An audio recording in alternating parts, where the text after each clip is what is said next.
Well, in an emergency session of Parliament, British Prime Minister David Cameron has announced a tough new approach to public violence following days of looting. On the agenda, wider police powers, a crackdown on gangs and the possible shutdown of social media platforms.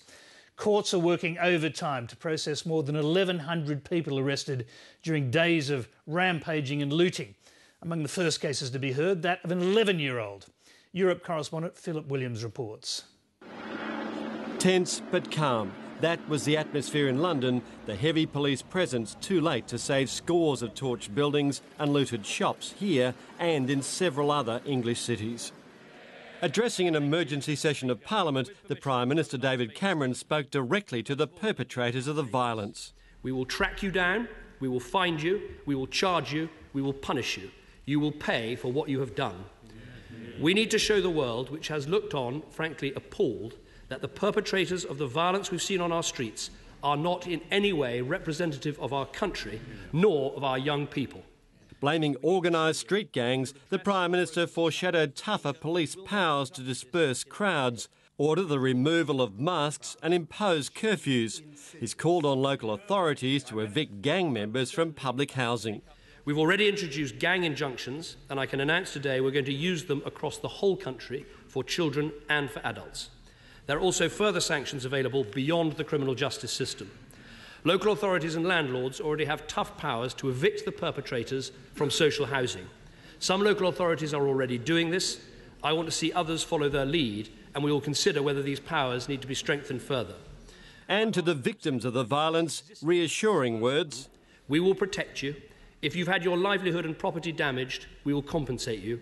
We are on your side.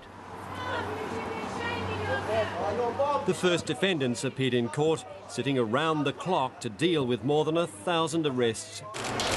Away from me, man. Among those charged with violence and looting, this teacher's assistant and mentor to primary school children, army recruits, a private schoolgirl and an 11-year-old boy. One thing, we're getting accused, look, false accusations, mate. Get me? And I don't know, I think they're dead. They are dead. Also arrested on suspicion of murder, a 32-year-old Birmingham man accused of deliberately running down and killing 3 men who were trying to protect a string of small family-run shops against what they said were carloads of violent gang members.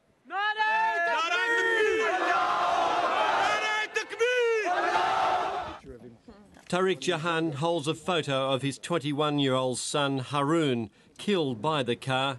He had tried in vain to resuscitate his boy at the scene. I helped the first man, and somebody from behind told me that my son was lying behind me. So I started CPR on my own son. My face was covered in blood, my hands were covered in blood.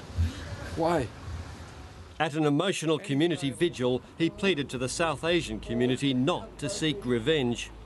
Today we stand here to plead with all the youth to remain calm, for our communities to stand united. As we stand here today, this is not a race issue. The family has received messages of sympathy and support from all parts of the community, all faiths, all colours and backgrounds. But Birmingham remains tense. Further violence in this multicultural city a real possibility, while authorities continue their efforts to identify and arrest more rioters, distributing more CCTV footage and photographs of countless suspects. Philip Williams, Late Line.